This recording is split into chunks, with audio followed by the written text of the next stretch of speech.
सावधान सावधान उगवी संकल्पे सांडिले ते मांडे आग्रह उरला काळदंडे सावधान सावधान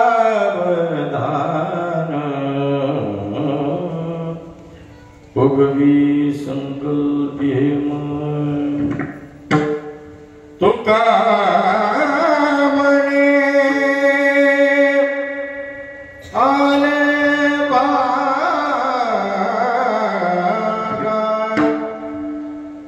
देवोळी चिंते पांडुरंगा सावधान सावधान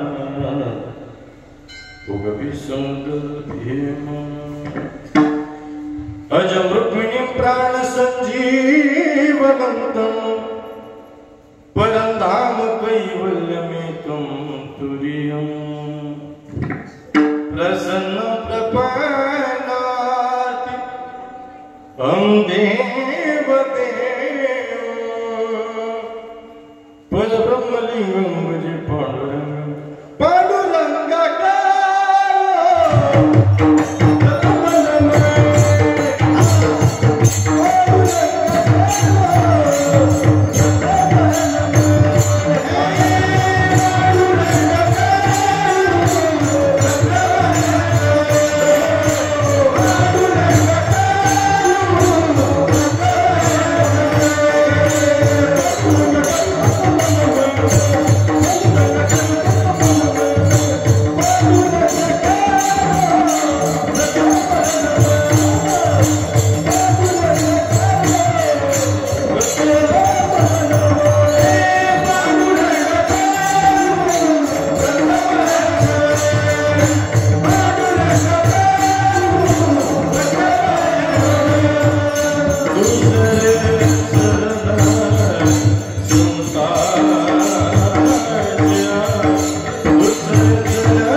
कथेचा विस्तार बाबाजी सद्गुरुदास तुकार कलावत दियो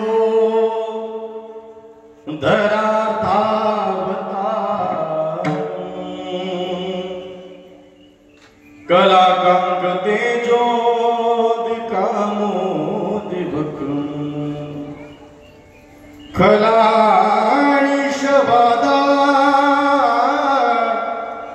पणो हदार हदक्षे समाधिस्तमतु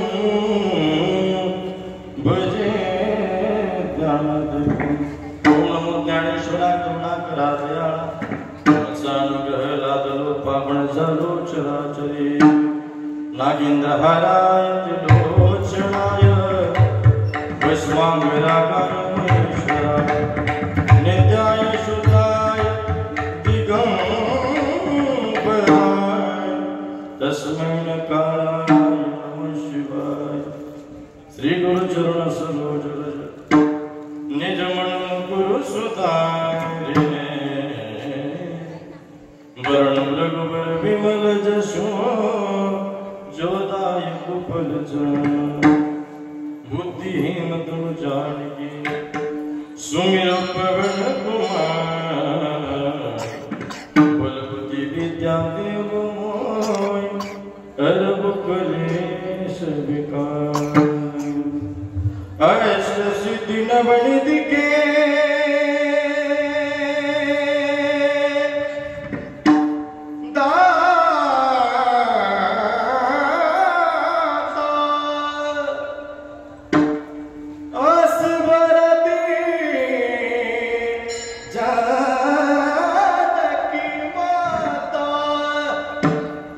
राम रसायन तुम्हारे पासा सदा रहो रघुपति के राम लक्ष्मण जानकी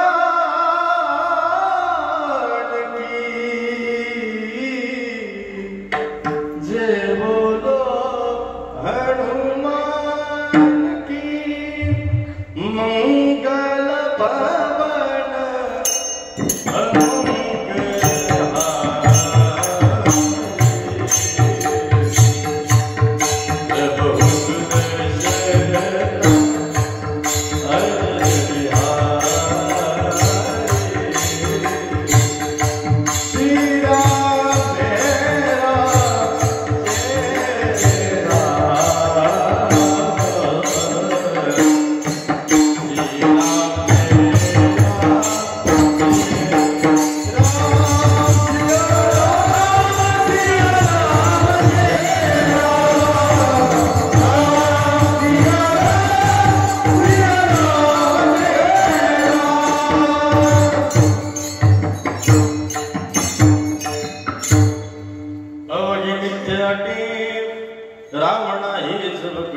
सावधान सावधान उगवी संकल्पी हिरमण विश्ववन्य विश्वभूषण विश्वाधिकार चिन्मय स्वरूप असलेले देहूचे सुप्रसिद्ध संत वारकरी संप्रदायाच्या कलशस्थानी शोभणारे हिंदवी स्वराज संस्थापक राजाधिराज छत्रपती शिवाजी महाराज यांचे धर्मगुरु आणि अखिल विश्वाला सुशोभित करणारे जगद्गुरु तुकोबराय तुम्हा मला उपदेश करतात. महाराज म्हणतात सकाळी उठल्यापासून संध्याकाळपर्यंत या मृत्यू लोकांमधला प्रत्येक जीव सकाळी उठल्यापासून तर संध्याकाळपर्यंत जन्माला आल्यापासून तर मरेपर्यंत महिला मंडळ लक्ष किडा सुद्धा सगळ्यांचं जन्माला आल्यापासून तर मृत्यूपर्यंत धावधाव धावतोय पळपळ करतोय आटा आटी करतोय. पण महाराज म्हणतात ही आटा आटी तुम्ही जी करताय आटा आटी सगळी व्यर्थ आहे. काय म्हटले महाराज ही आटा आटी व्यर्थ आहे. मग महाराज ही आटा आटी कुठपर्यंत करताय. महाराज म्हणतात जोपर्यंत तुमच्या कंठामध्ये दादांनो देवाचं नाव येत नाही तोपर्यंत ही आटा आटी काय. राम नाही जमकंठी अवघी मिथ्या आटी राम नाही जवकंठी. आणि म्हणून जगद्गुरु तुकोबाराय तू महान आम्हाला सावधान करता. सावधान सावधान उगवी संकल्प.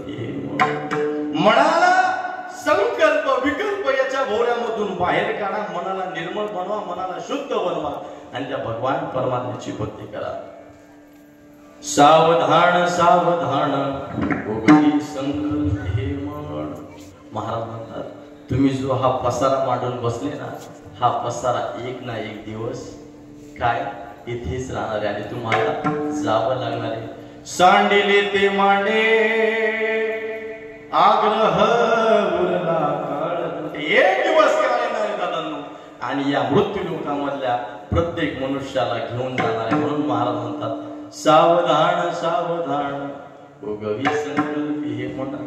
गुरुजी काही लोकांनी प्रश्न केला, तुकोबाराय तुम्ही हे सगळं सांगताय, देवाचं नाव घेतलं पाहिजे, त्याच्याशिवाय आपलं जीवन अपूर्ण आहे. तुम्ही आम्हाला सावधान करताय, देवाचं नाव घ्यायला सांगताय, मृत्यू हा प्रत्येकाचा आकडे हे सांगताय. मग तुकोबाराया या मृत्यू लोकांमध्ये आल्यानंतर आम्ही नेमकं करायचं काय, हा महत्वाचा प्रश्न आहे.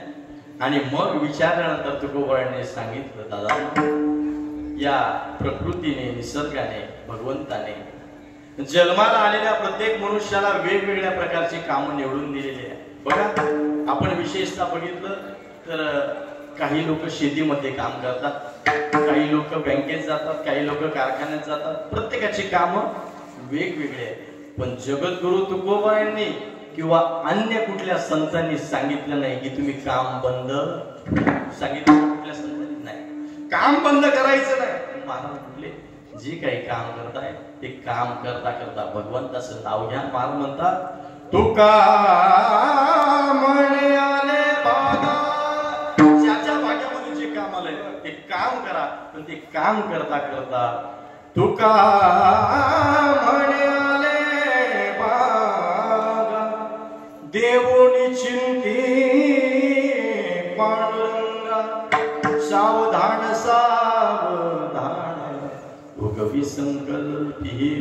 हा झाला अभंगाचा सरळ सरळ भावार्थ. तुमच्या नियोजनार्थ ठळक बातम्या झाल्या. आता झोपले तरी काही हरकत, झोपायचं नाही. वेळेमध्ये आपण कीर्तन सोडणार आहे. सर्वांनी फक्त कीर्तनामध्ये जेव्हा जेव्हा भजन होईल तेव्हा तेव्हा टाळी वाजवायची, मुखाने नामस्मरण करायचं आणि सर्वांगाची कान करून कीर्तन ऐका.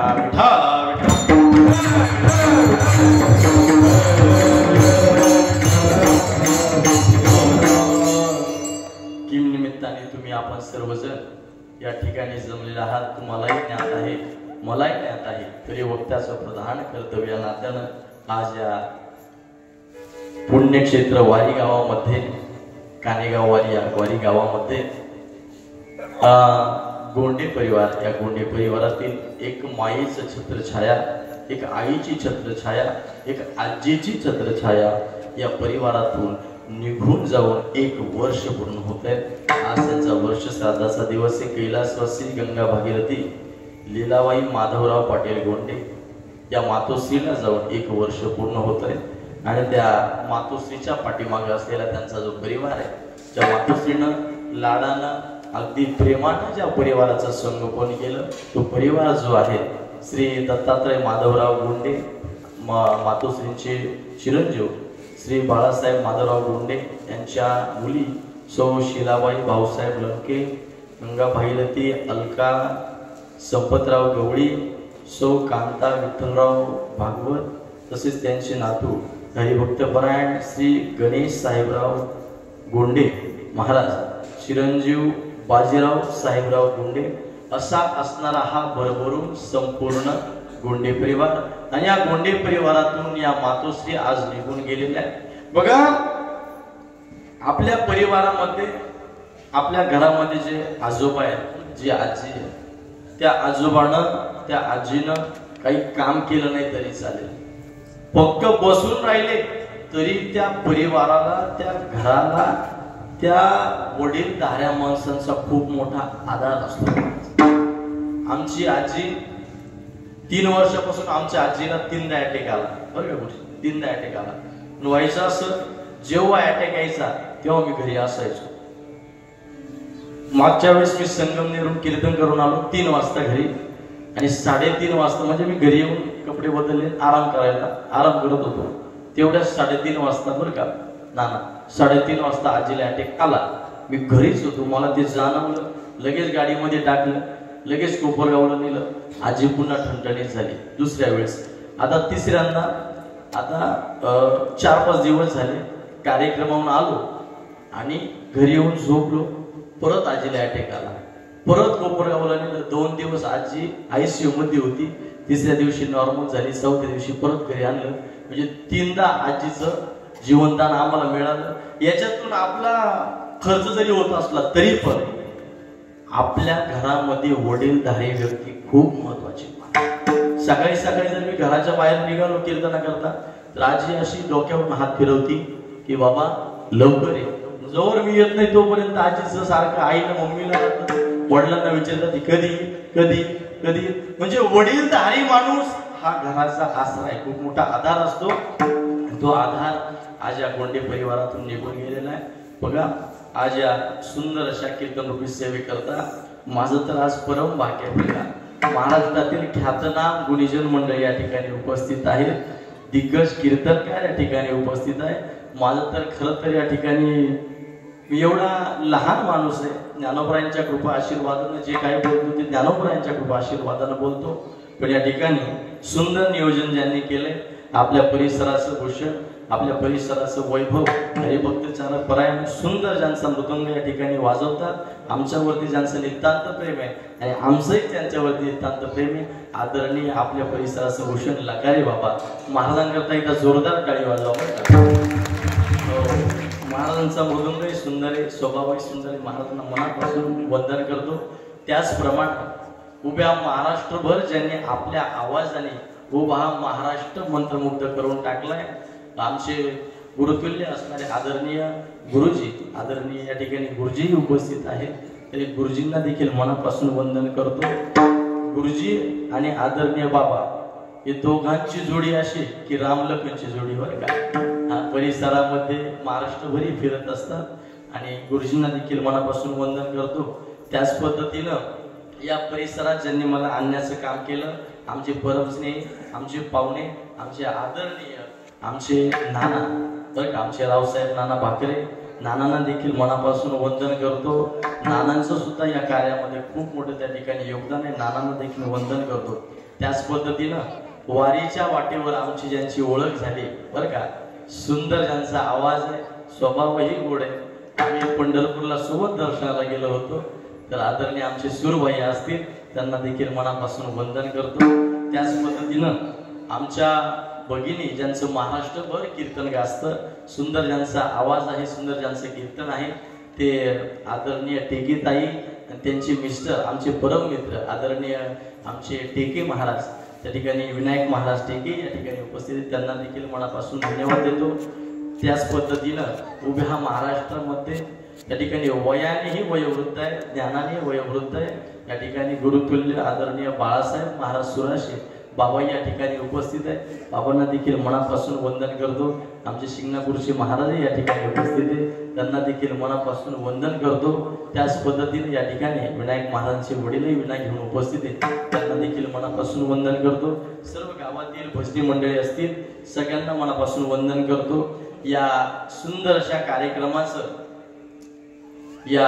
अशा कार्यक्रमाकरता ज्यांची सिस्टीम आपल्याकरता उपलब्ध आहे ते आदरणीय आमचे लकारे बाबांचे चिरंजीव, त्यांच्याकरता सुद्धा जोरदार टाळी वाजवा बघा. सुंदर सिस्टीम त्यांनी या ठिकाणी लावली, त्यांना देखील मनापासून धन्यवाद. आणि त्याच पद्धतीनं वा वा वा गोविंदगिरी बाबांची जे भजनी मंडळ आहे, त्या भजनी मंडळाचे सर्व विद्यार्थी मंडळी आहेत, सगळ्यांना मनापासून वंदन करतो. आलेले या ठिकाणी मातृवर्ग असेल, पितृवर्ग असेल, माझ्या बहिणी असतील, सगळ्यांना मनापासून वंदन करतो. आणि एकच सांगतो की सगळ्यांनी सर्वांगाचे कान करून ऐका.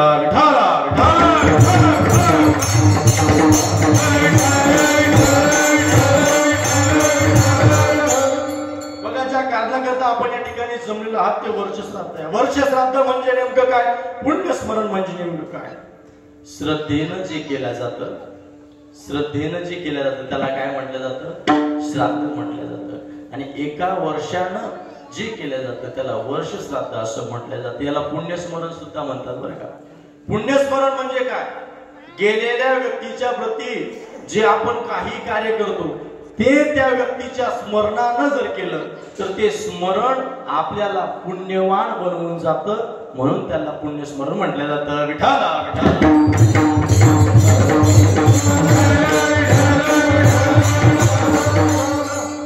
बघा या मृत्यू लोकाचा असा नियम. या लोकाचं नाव काय माहितीये?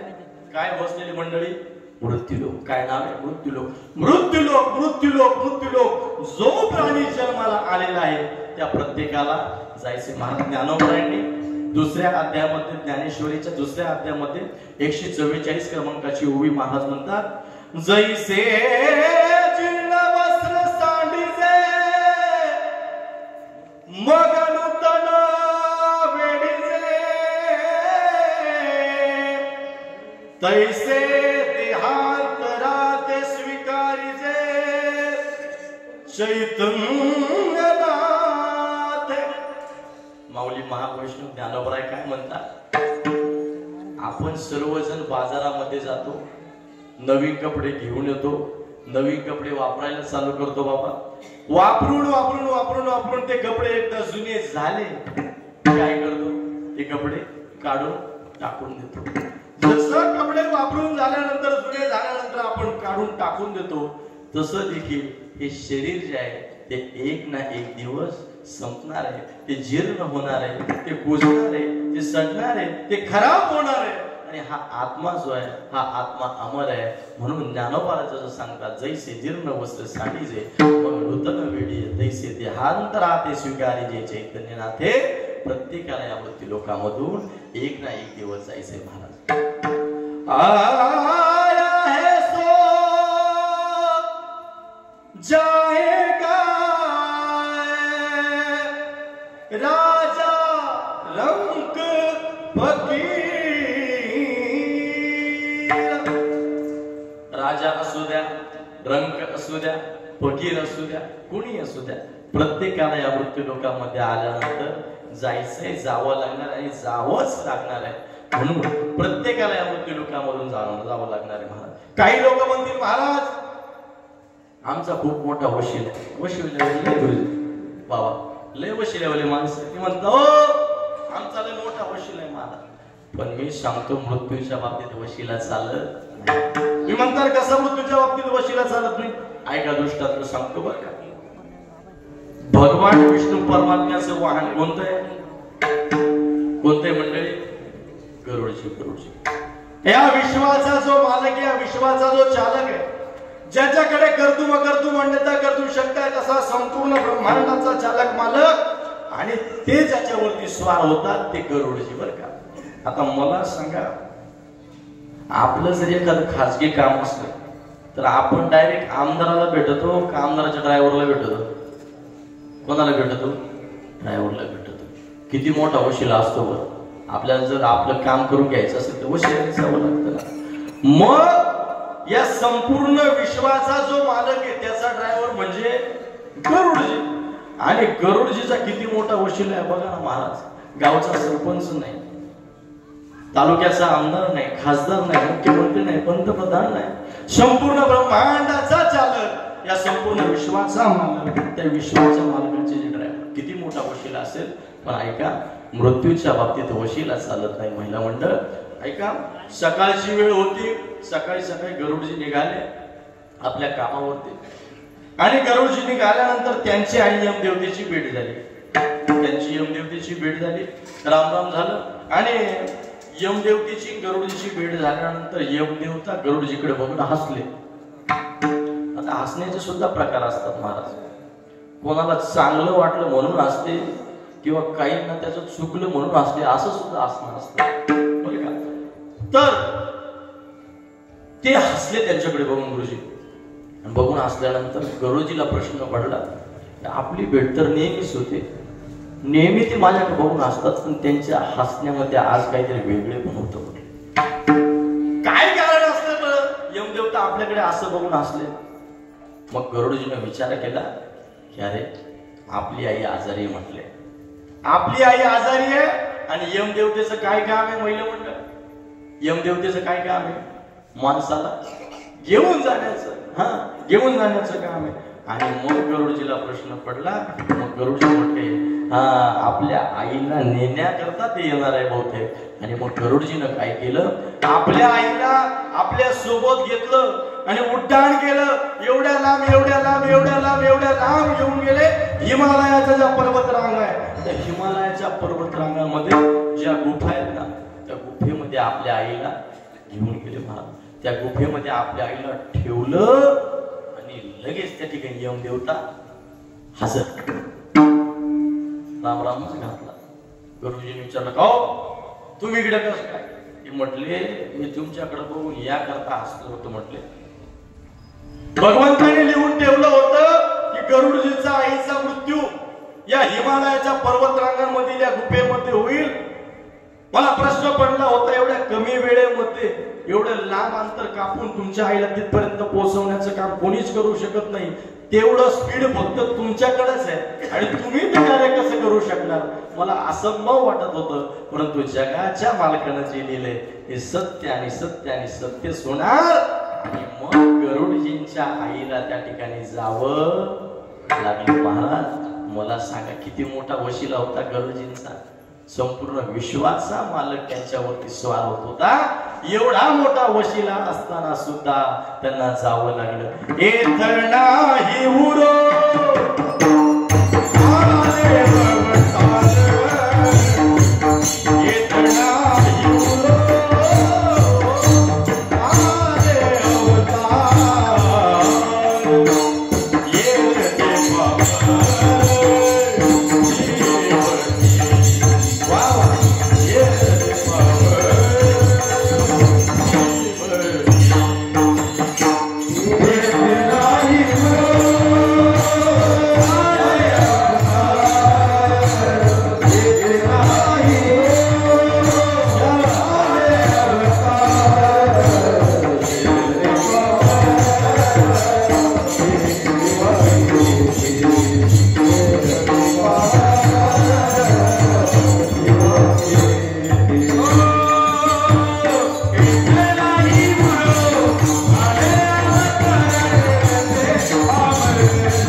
कोणीच आलेलं नाही. प्रत्येकाला या मृत्यू लोकांमधून जायचंय. महाराज तर म्हणतात तो जन्माला आला त्याला मरायचंय, जो मेला त्याला पुन्हा जन्माला यायचं. मग जन्माकरता सुद्धा काही कारण सांगितले, मृत्यू करता सुद्धा काही कारण सांगितले, जन्माकरता काय कारण सांगितले. जर या मृत्यू लोकांमध्ये राहत असताना काही कर्म शिल्लक राहिलं तर महाराज म्हणतात ते कर्म फेडण्याकरता पुन्हा जन्माला लावं लागतं. केले कर्म झाले तेची भोगाले उपजले मेरे ऐसे किती. केले कर्म झाले तेची भोगाले उपजले मेले ऐसे किती. त्या कर्माची फेड करण्याकरता पुन्हा यावं लागतं महाराज. म्हणून जीवनामध्ये आपण चांगले कर्म केले पाहिजे. काय केले पाहिजे? चांगले कर्म केले पाहिजे. जे केल्यानंतर निश्चितच आपल्याला त्याचं फळ सुद्धा चांगलं मिळणार आहे. महाराज जास्त लांबची गोष्ट सांगत नाही, ऐका. तुम्ही सर्वांनी ऐकलेला प्रसंग असेल, महाभारतामधील प्रसंग आहे. कौरवांनी वाईट कर्म केले. कौरवांचे कर्म कसे होते? वाईट कर्म होते. आणि पांडवांचे कर्म कसे होते? चांगले कर्म होते. महाराज कौरवांचे जे कर्म होते ते वाईट होते आणि पांडवांचे कर्म चांगले होते. ऐका, कबीर महाराज फार सुंदर सांगतात, वाईट कर्म केल्यानंतर त्याचा परिणाम काय होतो आणि चांगले कर्म केल्यानंतर त्याचा परिणाम काय होतो. महाराज म्हणतात, कबीर महाराजांचं फार सुंदर दुसरं आहे. महाराज जीवना हे जीवन जे 2 दिवसाचे, एक ना एक दिवस प्रत्येकाला जायचे महाराज.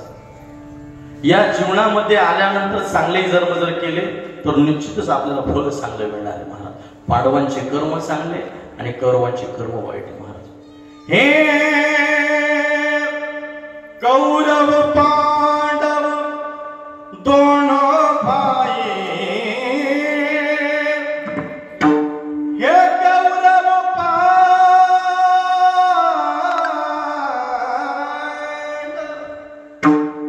कौरव पांडव दोन भाई, एक सच्चा एक झूठा.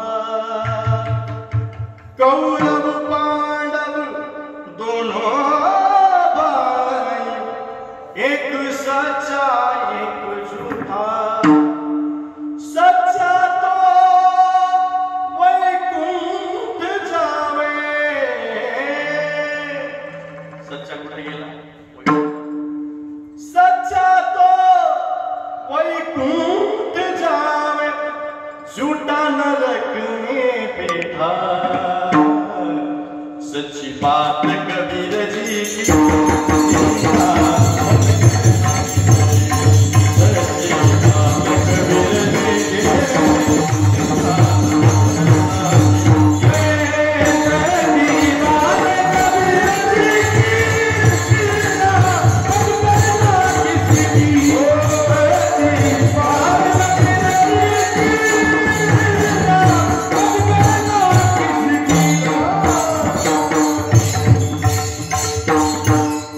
सच्ची बात कबीर जी की,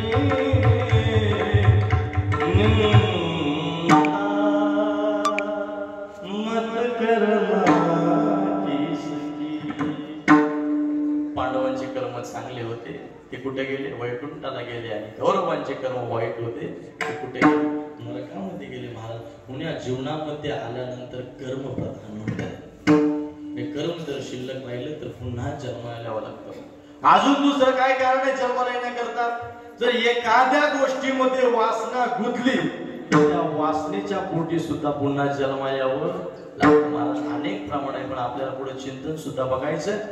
आणि म्हणून वासनेच्या पोटी, कर्माच्या पोटी पुन्हा जन्माला यावं लागतं, पुन्हा मरावं लागतं, पुन्हा जन्माला यावं लागतं. ज्ञानोबराय दुसऱ्या अध्यायामध्ये 159 क्रमांकाची महाराज म्हणतात, उपजे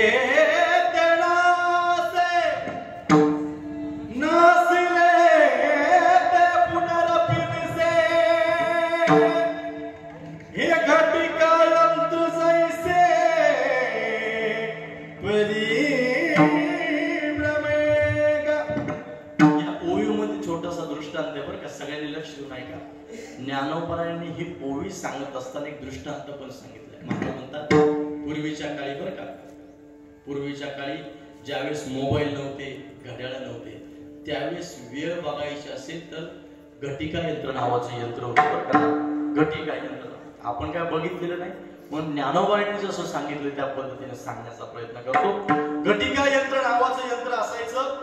इकडे लक्ष द्या सगळ्यांनी. असं काचेचं भांड असायचं. त्या काचेच्या भांड्यामध्ये वरच्या बाजूने रेती टाकली असायची बाबा, वरच्या बाजूने रेती. आणि ती रेती हळूहळू करून करून खालच्या भांड्यामध्ये यायची. त्याच्यावरती काय ठरायचं? वेळ ठरायचा. आता किती वाजले असते?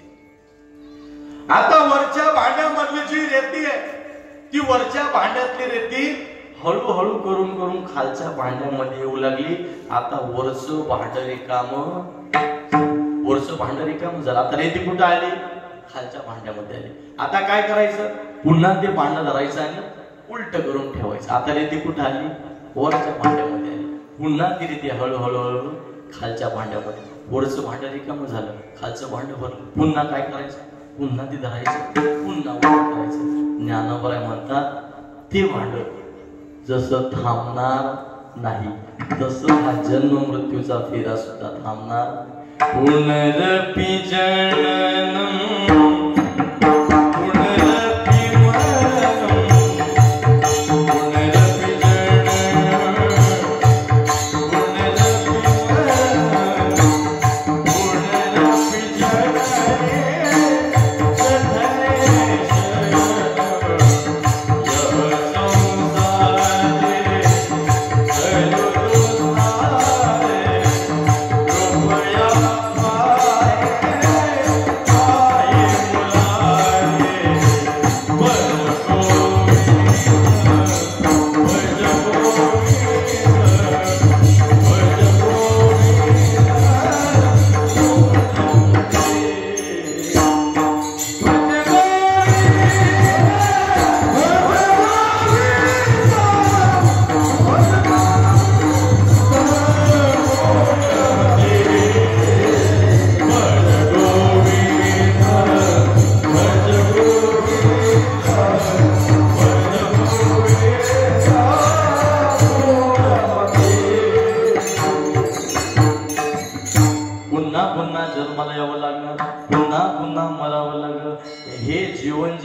महाराज हे 2 दिवसाचं जीवन आहे. त्या 2 दिवसाच्या जीवनामध्ये भगवान परमात्म्याची भक्ती करून घ्या. सकाळी उठल्यापासून संध्याकाळपर्यंत धावतो, पळपळ करतो. एक ना एक दिवस या 2 दिवसांमध्ये कधीतरी आपल्याला जायचे. महाराज कबीर महाराज फार सुंदर सांगतात, या जीवाला उपदेश करतात. सगळ्यांनी कान देऊन ऐका. कबीर महाराज काय म्हणतात ऐका. जीवडा या जीवाला कबीर महाराज जीवडा म्हणतात. ए जीवडा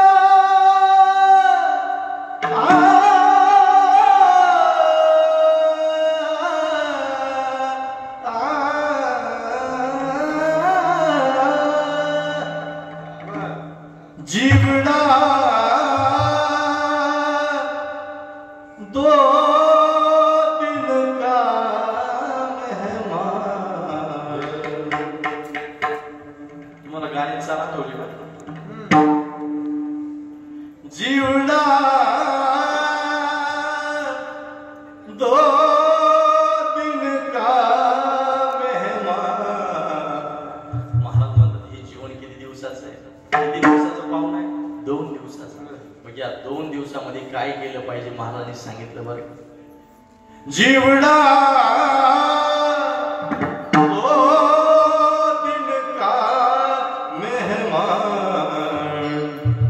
अब तुम कब स्मरोगे रात. अब तुम कब स्मरोगे रात. अब तुम कब स्मरोगे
या 2 दिवसांमध्ये तुम्ही कधी भगवंताचं भजन करणार आणि तेच तुकोबारायांनी सांगितलं.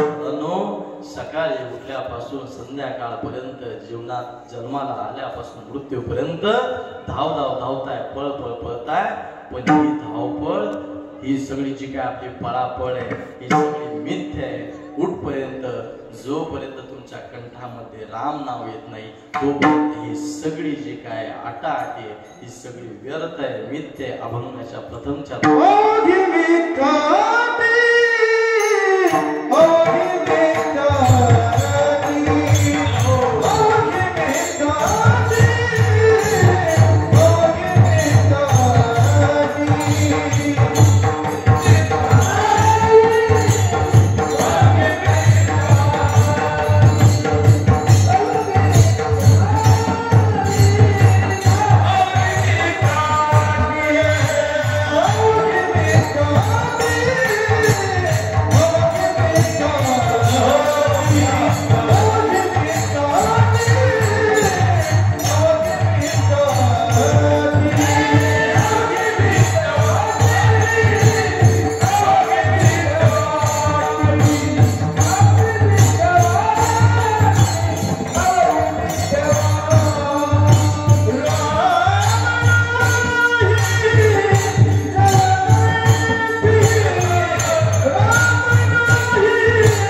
तुम्हाला प्रश्न पडतो का कधी महाराजांनी कंठातच का राम नाव घ्यायला लावलं असेल? त्याच्याकरता सुद्धा कारण आहे महाराज. संत जे बोलतात ते त्याला काहीतरी कारण असतं म्हणून बोलतो. कंठामध्ये का राम नाव घ्यायला लावले त्याच्या मागचे कारण सांगताय. आपण सगळी खेड्यात राहणारी मंडळी, लाईट जर गेली, महिला मंडळ लाईट जर गेली तर आपण घरामध्ये दिवा लावतो, बरोबर आहे? दिवा पेटवल्यानंतर मला सांगा, आपण तो दिवा घरामध्ये ठेवतो की बाहेर ठेवतो? बरं बोलता येतं ना तुम्हाला लाडक्या बहिणींनो? सांगा बरं, दिवा पेटवल्यानंतर घरात ठेवतो की बाहेर ठेवतो? घरातही ठेवत नाही, बाहेरही ठेवत नाही, उंबऱ्यावरती ठेवतो. कुठे ठेवतो? उंबऱ्यावरती ठेवतो. का हो? जेणेकरून उंबऱ्यावरती ठेवल्यानंतर घरातही प्रकाश पडेल आणि बाहेर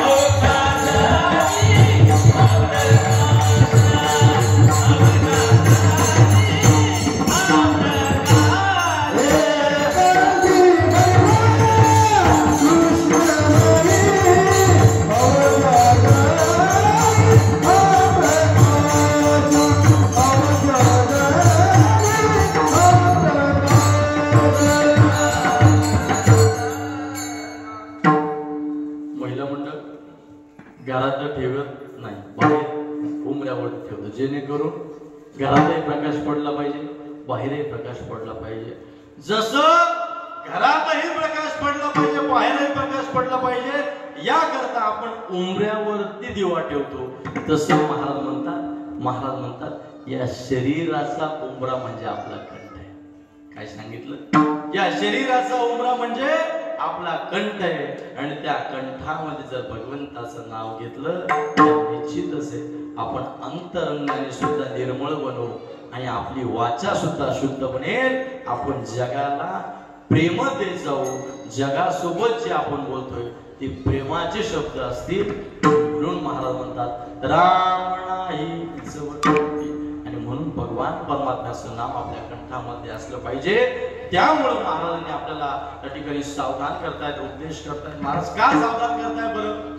आज या मृत्यू लोकांमध्ये जन्माला आलेला प्रत्येक मनुष्य धावतोय, पळपळ करतोय. कशा करता? आपल्या परिवाराचं संगोपन करण्याकरता, जेणेकरून आपल्या परिवाराला सर्व काही मिळू द्या, जेणेकरून आपल्याला समाधान सुखाची प्राप्ती होऊ द्या, ही सगळी पळपळ करतोय. पण महाराजांनी एक सुंदर असा दृष्टांत दिलाय. सर्वांनी लक्ष देऊन ऐका बरं. काय केलं महाराज सावधान का करताय? सगळ्यांनी लक्ष देऊन ऐका. एक खेडेगाव होतं गुरुजी. त्या खेडेगावामध्ये एक म्हातारा राहतो. ते म्हातारा काय करायचं? सकाळी पहाटे 5ला उठायचं. कितीला? पहाटे 5ला. उठल्यानंतर आपल्या गावाच्या बाहेर एक असं जंगल होतं. त्या जंगलामध्ये एक साधू बाबा राहायचे. तुमचं लक्ष आहे ना सगळ्यांचं इकडं? शेवट प्रश्न विचारित असतो बरं का माझ्या घेतलं. सगळ्यांनी लक्ष इकडे दिलं. तर त्या जंगलामध्ये एक साधू बाबा राहायचे. आणि हे म्हातारे बाबा सकाळी उठल्यानंतर आंघोळ वगैरे झाली की 5 वाजता दर्शनाला जायचे. किती वाजता? पहाटे 5 वाजता. रोजचा त्यांचा नित्यक्रम असायचा. एक दिवस साधू बाबांना बघितलं आणि साधू बाबांना बघितल्यानंतर साधू बाबा म्हटले, ओ म्हातारा बाबा या इकडे, या इकडे. साधू बाबाचं दर्शन घेतलं म्हाताऱ्या बाबांना आणि लगेच निघाले. साधू बाबा म्हटले, ओ बाबा कुठे चालले? थांबा जरा, बसा थोड्या वेळ, गप्पा मार. म्हातारा म्हटले, नाही नाही बाबा, मला थांबता यायचं नाही. म्हटलं का थांबता यायचं नाही? अहो म्हटले घरी माझ्याशिवाय काही चालत नाही. म्हटलं काय म्हणे? घरी माझ्याशिवाय चालत नाही. हा असं आहे का? म्हणे अहो घरी माझ्याशिवाय चालत नाही म्हणजे घरी माझ्याशिवाय बायको चहा सुद्धा पियत. काय म्हटलं? चहा सुद्धा पियत नाही. म्हणून म्हटलं बरं असं आहे का? बरोबर ठीक आहे ठीक आहे, जा म्हटले जा. दुसऱ्या दिवशी परत म्हातारा पहाटे 5ला उठून कुठे गेलो? आश्रमात गेलो, बाबाचं दर्शन घेतलं. बाबा म्हटले, ओ म्हातार बाबा थांबव, जाशाला म्हटले घरी, थांबा बसा थोडा गप्पा. म्हटले नाही नाही नाही, अहो म्हटले माझ्याशिवाय घरी काही जमत नाही. अहो घरी म्हणजे झाडाचं पान सुद्धा हलत नाही, घरी जमत नाही. म्हटले असं आहे का? एक काम करा म्हटले, आता थांबू नका, तुम्ही 5ला आल्यावर तुम्हाला थांबता येत नाही ना. म्हटले एक काम करायचं म्हटले, उद्यापासून तुम्ही 4ला माझ्याकडे. कितीला? 4 वाजता माझ्याकडे. लक्ष असू द्या बरं का, त्याचा शेवटले गोडे. म्हातारा म्हटलं बरं ठीक आहे म्हटलं, वारकरी म्हातारा होतं. दुसऱ्या दिवशीपासून नाना सकाळी 4ला यायचं. मात्र कितीला? 4. सकाळी 4ला म्हातारा आलं. महाराज म्हटले, बाबा म्हटले, संन्यासी साधू म्हटले, साधू बाबा म्हटले, बास म्हटले तुमच्यावरती आता मी प्रसन्न झालो. मी सांगितलेलं तुम्ही ऐकलं, आता मी तुमच्यावरती प्रसन्न झालो. म्हटलं काहीतरी तुम्हाला द्यायचंय म्हटलं. म्हातारा म्हटलं काय देणार आहे म्हटले.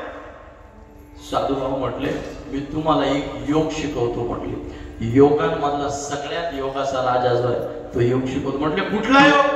म्हटले ध्यान योग, समाधी योग शिकवतो म्हटले. कुठला? समाधी योग. लक्ष आहे ना तुमचं? म्हातारा म्हटलं ठीक आहे म्हटलं. आणि मग म्हातारा आणि साधू बाबा यांचं ट्युशन चालू झालं. म्हातारा रोज कितीला उठायचं? 4ला उठायचं, साधू बाबांकडे जायचं. साधू बाबा त्याला शिकवायला चालू केलं. 1 दिवस, 2 दिवस, 3 दिवस, 4 दिवस, 5 दिवस, हळूहळू हळूहळू 1 वर्ष. 1 वर्ष म्हातारा त्या साधू बाबाकडे समाधी योग शिकलं. आणि 1 वर्षामध्ये ते म्हातारा जवळपास 3 तास श्वास थांबवायला शिकलं. किती? 3 तास. म्हणजे माणूस मेलेला आहे का जिवंत हेच कळत नाही. 3 तास श्वास थांबवायचं सोपं काम नाही ना मला. त्या साधू बाबाने तो योग त्या म्हाताराला शिकवला. म्हातारा म्हणायचं ना माझ्याशिवाय घरी काही चालत नाही, माझ्याशिवाय घरचं मान हलत नाही. त्याचं शिकवण द्यायची होती म्हाताऱ्याला. म्हटले म्हातार बाबा आता उद्यापासून माझ्याकडे यायचं. मात्र म्हटलं बाबा काही चुकलं का? नाही नाही म्हटलं चुकलं नाही, पण उद्यापासून माझ्याकडे यायचं. म्हटले एक काम करायचं, तुमचा जो नित्यक्रम होता ना 5ला उठायचं, 5ला उठल्यानंतर तुम्ही इकडे यायचे. आता उद्यापासून एक काम करायचं, सकाळी पहाटे 5ला उठायचं. कितीला? पहाटे 5ला उठायचं. उठल्यानंतर हळूच गोधडी अशी खाली घ्यायची. लक्ष आहे तुमच्या इकडं? उठल्यानंतर माताला काय सांगितलं? हळूच गोधडी अशी खाली घ्यायची, इकडे तिकडे पाहून घ्यायचं. म्हातारी उठली का, पोरं उठली का, सुनबाई उठली का, इकडे तिकडे पाहून घेतलं का पुन्हा गोधडी तोंडावर घ्यायची. आणि जे ध्यान लावायचं, आता समजा 5:30ला जर ध्यान लावलं तर किती वेळ चाललं? 3 तास म्हटल्यानंतर 6, 7, 8 किती? 8 वाजेपर्यंत ध्यान चाललं. ध्यान म्हणजे समाधी योग चाललं. म्हातारा म्हटलं बरं ठीक आहे म्हटलं, पण साधू बाबांना सांगितलं होतं जोवर मी येत नाही तोवर उठायचं नाही. म्हातारा गेलं बघ घरी. दुसऱ्या दिवशी सकाळी पहाटे 5ला म्हातारा उठलं. जसं साधू बाबांना सांगितलं सेम तीच ऍक्टिंग चालू आहे. म्हातारा उठलं, गोधडी हळूच अशी खाली घेतली.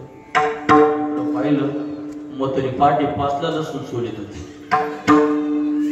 म्हणले म्हातारी उठली बरं. या बाजूला पाहिलं पोरं त्यांचं उठून देवल्या वगैरे जात. इकडं पाहिलं सुनबाई उठल्या होत्या. म्हटले आता आपला कार्यक्रम चालू करावा लागतो. गोधडी घेतली, पुन्हा तोंडावर घेतली आणि म्हातारं झोपलं. म्हाताऱ्याने समाधी लावली. 5ला म्हाताऱ्याने समाधी लावली. 5चे 5:30 झाले. म्हातारी म्हटली पप्या, अरे दादा सकाळी पहाटे 5ला उठत्या, आज 5चे 5:30 झाले. म्हटले दादा उठा. आपला म्हणे ए जाऊ दे मग आहे म्हातारं रात्री कीर्तनाला गेलो होतं, रात्री भजनाला गेलो होतं, थकून आला असं, त्याच्यामुळे थोड्या वेळ झोपू दे म्हटलं. 5चे 5:30 झाले. 5:30चे 6 झाले. अजून अर्धा तास गेला. म्हातारी काय दम नाही. म्हातारी तिकडे म्हातारं काय उठा ना. म्हातारी म्हटले पप्या, अरे दादा का उठा ना, तेवढं पाय ना. पप्या म्हटलं बर. पप्या गेला. दादाच्या तोंडावरची रग काढली, गोदडी काढली आणि हे बोट घेतलं असं, हे बोट दादाच्या नाकाजवळ नेलं. पुढे नेलं. कशाला? तापमापी कधी. मग म्हाताऱ्याचा श्वास चालू झाला आणि म्हाताऱ्याच्या नाकापाशी त्यानं बोट लावलं गुरुजी. श्वास म्हाताऱ्यानं काय लावलं होतं? समाधी लावली होती. पप्प्याला अंदाज आला, म्हाताऱ्याचा श्वास बंद. पप्प्याने आवाज दिला,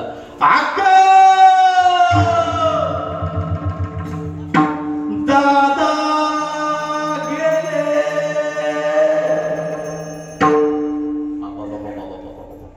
आता पप्प्याला एवढी हंबरडी फोडली म्हणजे आका का गप बसलं का? आका किचन मोठ्या बसले होते, लसूण तिथंच टाकून दिलं. जशी उडी मारली आकाने म्हाताऱ्याच्या चादरच येऊन बसली. दादा दादा लागली आता मी कुणाकडं पाहायचं ना, आता मी कुणाशी बोलायचं ना, आता मी कुणासोबत जेवायचं ना.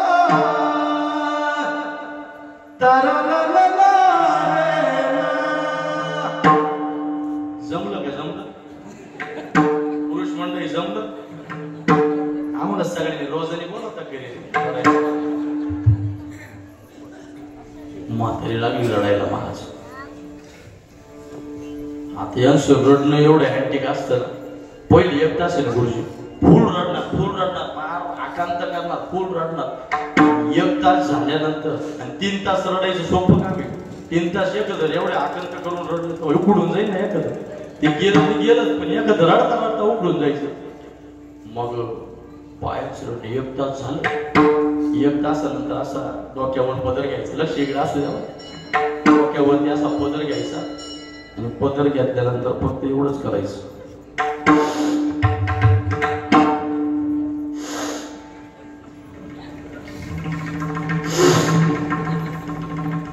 एवढंच असं म्हातारा मध्ये ठेवलं.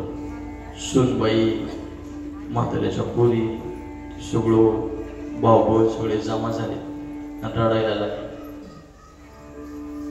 आता हे रडता रडता त्यांचं सगळं लक्ष पुढं असतं माहिती का? दरवाजावर असतं. कोणता पाहुणा येतो, कोणता पाहुणा जातो.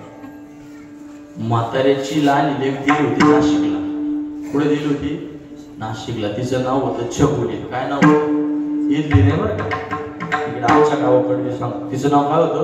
छकुली. आता छकुलीची टमटम वाजताना यांना कानावर आलं. लगेच सुनबाईंना हंबरडा फोडला.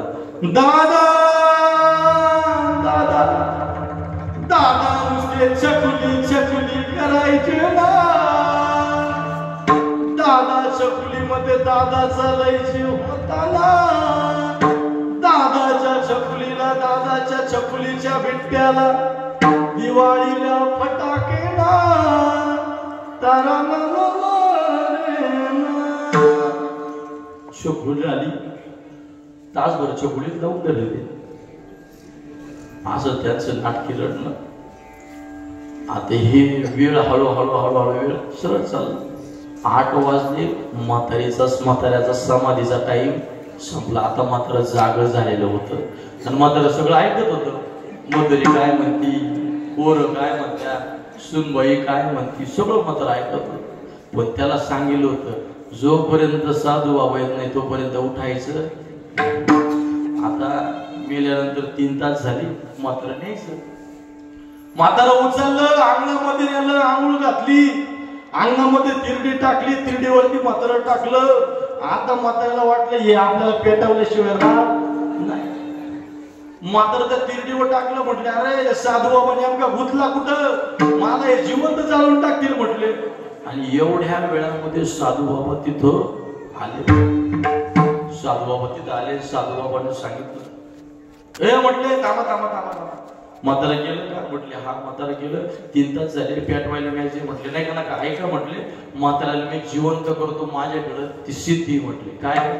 माझ्याकडे मंत्र आहे म्हटले, म्हाताऱ्याला जिवंत करतो म्हटले. वा, म्हाताऱ्याला जिवंत करा म्हटले, करा ना म्हटले. एक काम करा, सुनबाईला सांगितलं, सुनबाई घरामधून एक लोटीभर दूध घेऊन या आणि ती लोटीभर दूध आणि एक चमचा घेऊन या म्हटले. ती म्हातारी आपली सुनबाई गेली, एका लोटीमध्ये दूध घेऊन आली आणि साधूबाबानं आपल्या खिशातून एक पुडी काढली, त्याच्यामधून भस्म आहे का, तो भस्म काढला. भस्म नव्हता बरं का, पिठी साखर होती. काय होती? पिठी साखर. ती पिठी साखर घेतली, त्याच्यामध्ये टाकली. त्यांना वाटलं भस्म आहे. ते चमच्याने असं हलवून घेतलं दूध, असं हातामध्ये धरलं आणि म्हटले, ऐका, तुमच्या म्हाताऱ्याला जर जिवंत करायचं असं तर हे दूध जो घेईल तो जाईल आणि म्हातारं उठून बसेल. साधू बाबानं पहिल्यांदा कोणाकडे पाहिलं? पहिल्यांदा म्हातारी का पाहिलं? म्हातारीले गाणं म्हणत होती, आता मी कुणाकडं, आता मी कुणाशी बोलायचं. म्हातारी म्हणलं, बाबा मी नाही घेणार म्हटले, हे लहान लहान बबडे माझे लहान लहान नातू म्हटले, यांना कोण बिस्किट खाऊ घाली, यांना अंगणवाडीत कोण देईल, अंगणवाडीच्या गोगऱ्या कोण खाऊ घाली, ना जमणार नाही म्हटले. जाऊ ते म्हातारं गेलं तर गेलं, मी काय ते दूध घेणार नाही. म्हातारी तर अंग काढून घेतलं, पोरांकडे केलं लोटी. दादा उठून बसतील, घ्या दूध एवढं. पोरं म्हटले, दादा सगळ्या मजा करून बसला म्हटलं, गळतं पान होतं, जाऊ दे म्हटलं, केलं तर गेलं, आम्ही काय दुधाची वाटी घेत. पोरांनी आता सुनबाईकडे केलं लोटी. सुनबाई म्हटले, ओ बाबा येडवले बिडवले काय म्हटलं, त्यांचेच माणसं घ्यायला आम्ही काय घेऊन मरू काय, त्यांचेच माणसं दूध घ्यायला आम्ही काय नाही घेऊ म्हटले. एकही दूध घेतलं नाही, मला एक दूध घ्यायला. आणि सगळ्यांनी साधूबाबाला पाहिलं. साधूबाबा म्हटले, बाबा तुम्हाला ना घर, तुम्हाला ना बायको, तुम्हाला काहीच नाही, एकटा जीव सदाशिव म्हटले, जगाच्या कल्याण संतांचे घेऊन टाका म्हटले. तू म्हटले, मला म्हणते बरं म्हटले, ठीक आहे मी दूध घेतो म्हटले. पण मी दूध घेतो आणि साधू बाबांना ती वाटीभर जे दूध होतं का, लोटीभर दूध होतं, दूध घेतलं आणि पिऊन घेतलं. त्या दुधामध्ये तसं काही नव्हतं बरं. ती वाटीभर दूध पिऊन घेतलं आणि म्हाताऱ्याला हळूच इशारा दिला. म्हातारं उठून बसलं. आता म्हातारं उठून बसलं, तो आनंद यांना व्हायला पाहिजे, बरोबर आहे, तो आनंद यांना व्हायला पाहिजे. म्हातारं उठून बसलं, याच्याकडे यांचं लक्ष नाही करू, यांच्या पुढे लक्ष, या बाबाने दूध घेतलं, हे बाबा मरा नाका म्हणून याच्याकडे. आणि तेव्हा त्या म्हाताऱ्याला कळालं, नाही रे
तसंच तुकोबाराय सुद्धा म्हणतात सावधान व्हा या संसाराच्या मोह माळ्यातून या संसाराच्या जाळ्यातून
विकल्पाच्या डोळ्यामधून बाहेर काढा, मनाला निर्मळ बनवा.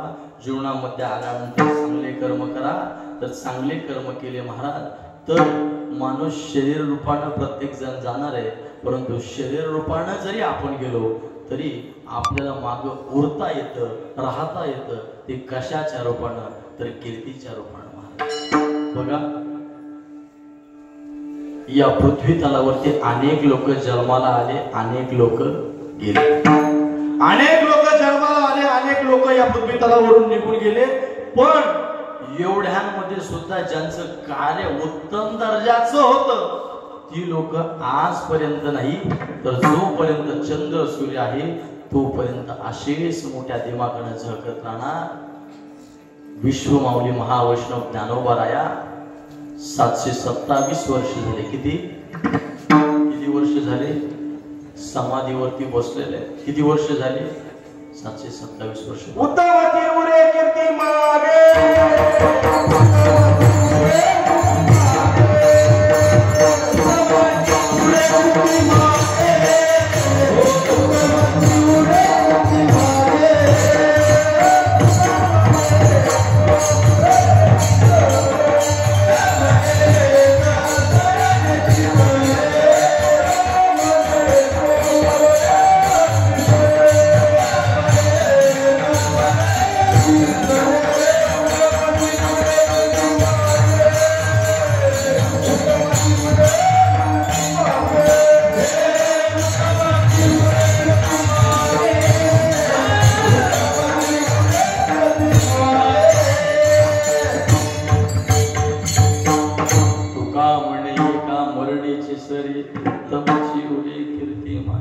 तुकोबराय असतील, या हिंदुस्थानाचे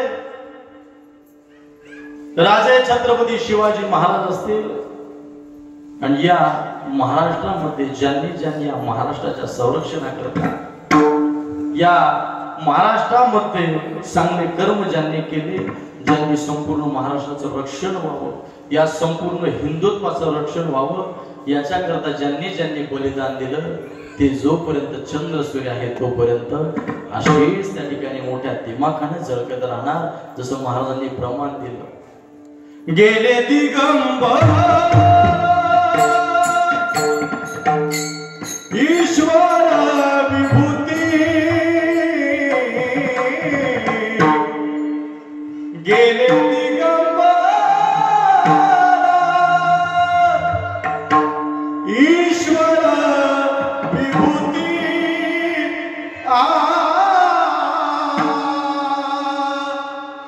राहिल्या त्या कीर्ती जगा जगा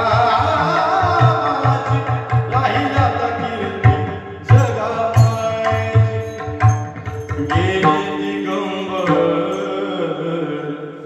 ईश्वर विभू गेले दिगंबर ईश्वर विभूती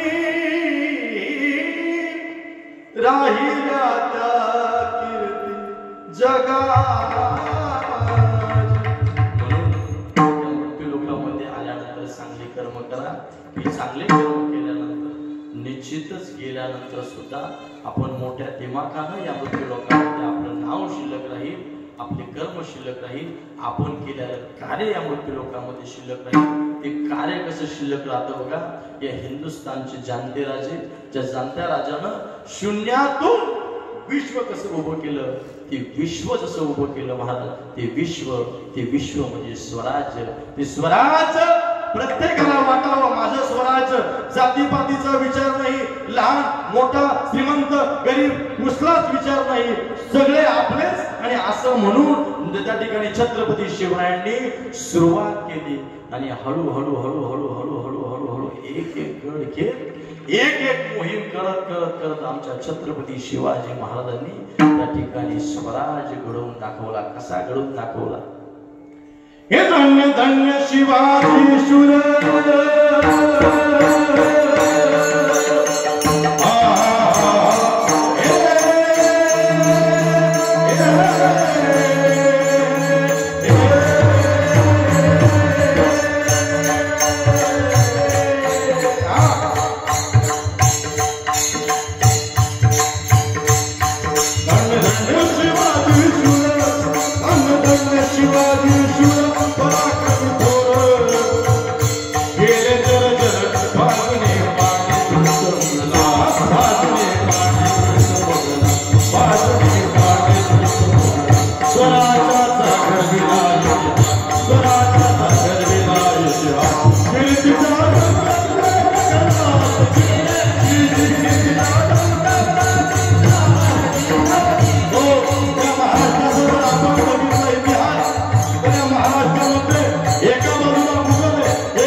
विश्वाची माऊली म्हटले तरी चालेल.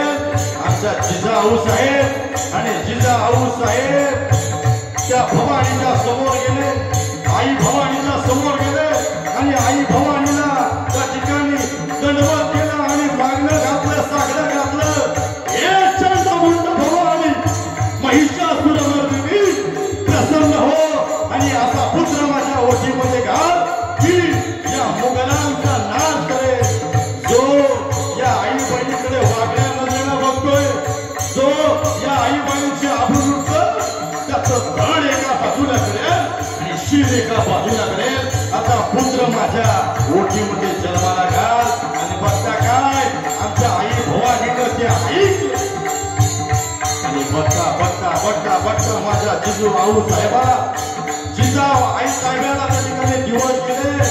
आणि जसं माझे प्रभू रामचंद्र, जसे माझे भगवान श्रीकृष्ण त्यांच्या आईच्या मुखामध्ये होते, जसं तेच त्यांच्या मुखावरती होतं, जसं ते आमच्या आई साहेब जिजाऊंच्या मुखामध्ये मुखावरती होतं.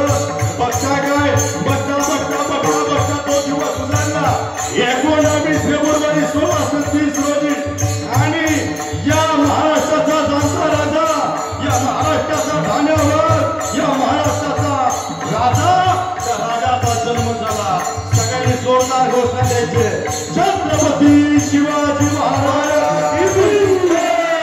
आणि जन्म झाला. बघता राजे मोठे होऊ लागले. आणि राजांना आई साहेबांनी दुसरं काही शिकवलं नाही, राजाला एकच शिकवलं, घोड्यावरती बसायचं.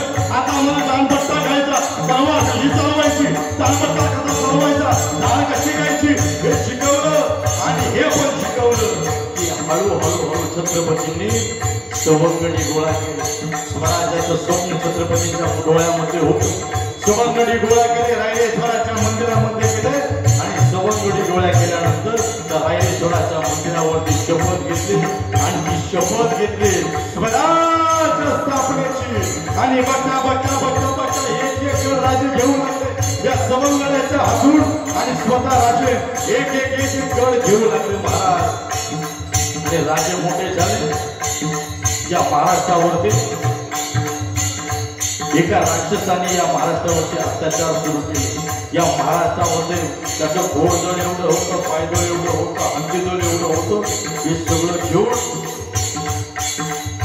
तो जो दुश्मन होता अफजल खान त्याचं नाव होतं, तो महाराष्ट्रावरती स्वारी केली. नुसती महाराष्ट्रावरती स्वारी केली नाही, महाराष्ट्रामध्ये घुसला, आपले मंदिर उद्ध्वस्त करू लागला, आपले देवळं पाडू लागला, आयाबाईंची आबरू लुटू लागला. कोण रोखणार हे वादळ छत्रपती शिवरायांपर्यंत हा निरोप पोहोचला. तो अफजल खान आपल्या आई भवानीच्या मंदिरामध्ये गेला. हातामध्ये घड होता आणि तो घड आपल्या आई भवानीच्या समोर गेल्यानंतर आई भवानीला म्हणतो कसा, हे भवानी तू है शिवा की रखवाली, तू है हिंदुत्व की रखवाली, अरे क्या कर सकती है तू मुझे. आता गण हातामध्ये घेतला आणि तो गण हातामध्ये घेतल्यानंतर आई भवानीच्या त्या मूर्तीवरती त्याला मारला. आई भवानीची मूर्ती उद्ध्वस्त करून टाकली महाराज. आणि ही बातमी माझ्या छत्रपतींना कळाली आणि छत्रपतींची तळपायाची आग मस्तकामध्ये गेली. आणि बघता बघता बघता बघता छत्रपती शिवरायांनी त्या अफजल खानाला कसं फाडलं तुम्हाला सगळ्यांना माहिती आहे महाराज. त्या अफजल खानाला सुद्धा पाडलं. आणि असं एक नाही, असे अनेक खान संपवले. आणि या महाराष्ट्रामध्ये प्रत्येकाला वाटावं की हे माझं स्वराज्य आहे, असं स्वराज्य निर्माण करून आमच्या छत्रपती शिवरायांनी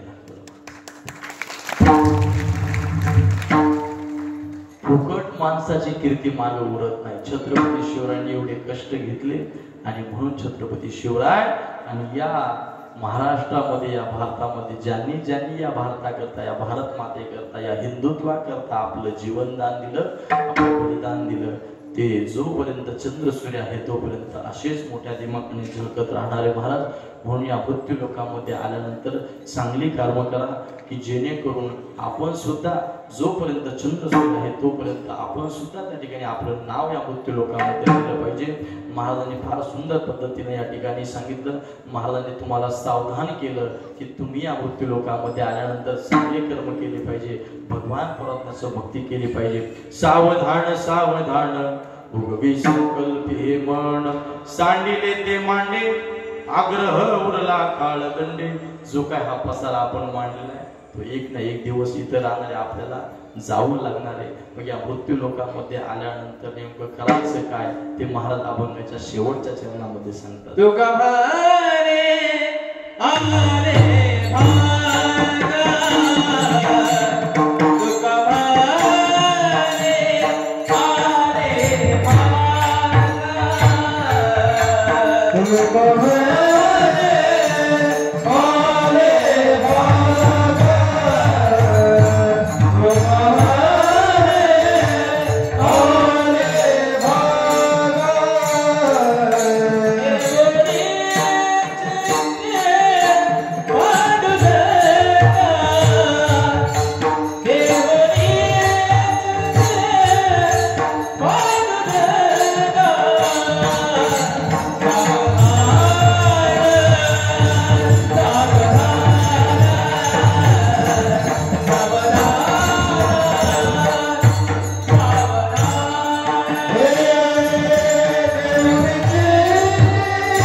Thank you.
संकल्पे मन साठले ते मांडे आग्रह उरला काळ दंडे सावधान सावधान कवी संकल्पे मन तुका म्हणे आले बागा देऊन चिमती पांडुरंगा सावधान सावधान कवी संकल्पे ज्ञानोबरांनी जसा आशीर्वाद दिला जसं बोलण्याची कृपा केली त्या पद्धतीनं या ठिकाणी अभंगाचा भावार्थ मांडण्याचा प्रयत्न केला। बघा आज या गोंडी परिवारातून एक मातुश्री या परिवारातून निघून गेलेले आहे। मी सुरुवातीला सांगितलं की प्रत्येक परिवारामध्ये वयोवृद्ध जी मंडळी त्यांना टिकवणं शिका, त्यांना जपायला शिका।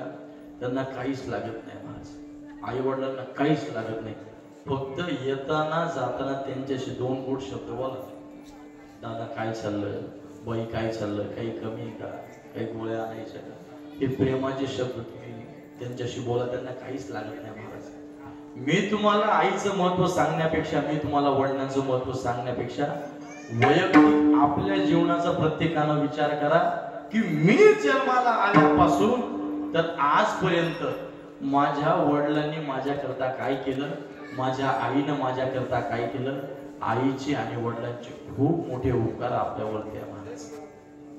हे वक्तृत्वाच्या माध्यमातून, कीर्तनाच्या माध्यमातून समजून घेण्यापेक्षा आपण वैयक्तिक आपल्या जीवनामध्ये त्यांचा जर प्रवास बघितला तर त्यांच्या जीवनामध्ये त्यांनी संपूर्ण आयुष्य आपल्याकरता खर्च केलं महाराज। आईचे एवढे उपकार आहेत, आपल्या प्रत्येकाच्या आईचे एवढे उपकार आहेत आणि या परिवारातील आईचे सुद्धा एवढे उपकार आहे. महाराज ऐका किती उपकार आहेत त्या आईचे. 2 सेकंदामध्ये सांगतो बरं का, सगळ्यांनी लक्ष देऊन ऐका. आई ग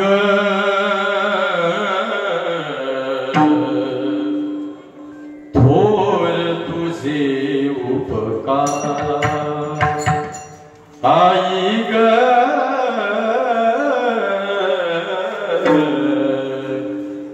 थोर तुझे उपकार.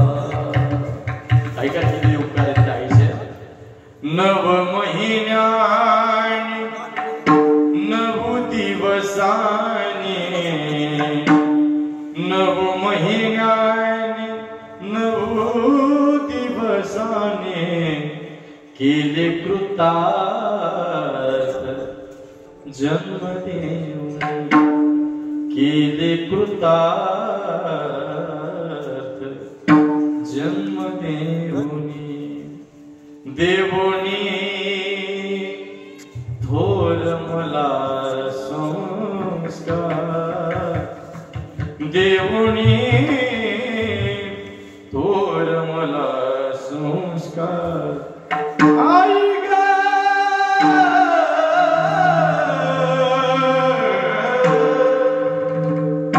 थोर तुझे उपकार,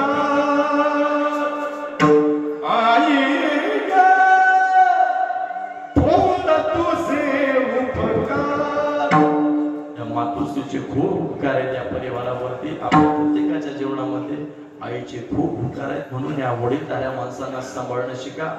आपल्या हिंदू धर्माची जी माता आहे गोमाता, त्या गोमातेचं रक्षण करायला शिका. आणि बघा आपल्या धर्मावरती अनेक पद्धतीने अत्याचार होत आहे. आपला धर्म आपण टिकवायला शिका. जातीपातीमध्ये न वाटता आपण सर्वजण हिंदू म्हणून सनातन धर्म म्हणून एकत्र या. जी शिकवण छत्रपती शिवाजी महाराजांनी आपल्याला दिलेले ती शिकवण आपण सर्वांनी आत्मसात करा. आपल्या धर्माकरता लढा, आपला धर्म टिकवायला शिका. आणि पुन्हा एकदा या गोंडी परिवारावरती प्रेम करणारी सर्व आप्तेष्ट मंडळी, महिला वर्ग असतील, पुरुष मंडळ असतील, माझ्या बहिणी असतील, सर्व भाऊ असतील, सगळ्यांना मनापासून धन्यवाद देतो.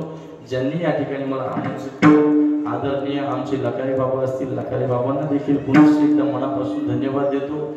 आदरणीय आमचे गुरुतुल्य गुरुजी असतील, या ठिकाणी अरुणजी गुरुजी असतील, त्यांना देखील मनापासून धन्यवाद देतो. म्हणजे सुरभैया असतील, टिके महाराज असतील, सुराशी बाबा असतील, ही सर्व मंडळी, आमचे बाकरी नाना असतील, सर्व मंडळी माझा बसलेला आवाज तुमच्यापर्यंत सुंदर पोहोचवला.